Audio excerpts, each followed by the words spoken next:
ನಾವು ಬಿಜಾಪುರ ಜಿಲ್ಲೆಯ ಬಸವಣ್ಣ ಭಾಗ್ಯವಾಡಿ ಬಂದಿದ್ದೀವಿ. ಇದು ಬಸವಣ್ಣನ ಹುಟ್ಟಿದ ಮನೆ. ಸೊ ನಾವು ಒಳಗೆ ತೋರಿಸ್ತೀವಿ.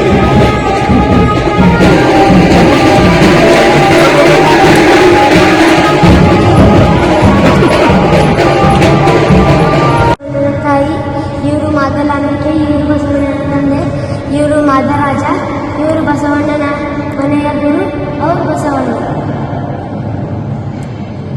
ಸೊ ಗಾಯ್ಸ್, ಇದು ಬಸವಣ್ಣನವರ ತಪ್ಪಲು, ಇದು ಎಲ್ಲ ಬಸವಣ್ಣನವರ ಹಿಸ್ಟ್ರಿ.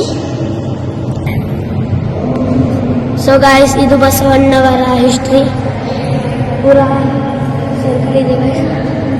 ಸೊ ಗಾಯ್ಸ್, ಇದೇ ಬಸವಣ್ಣವರ ಜನ್ಮಸ್ಥಳ. ಸೊ ಗಾಯ್ಸ್, ಪಾರ್ಟ್ 2ಗೆ ಸಬ್ಸ್ಕ್ರೈಬ್ ಮಾಡಿ, ಬೆಲ್ ಐಕಾನ್ ಒತ್ತಿ. ಸೊ ಈಗ ವಿಡಿಯೋ ಎಂಡ್ ಮಾಡ್ತಾ ಇದ್ದೀನಿ. By guys.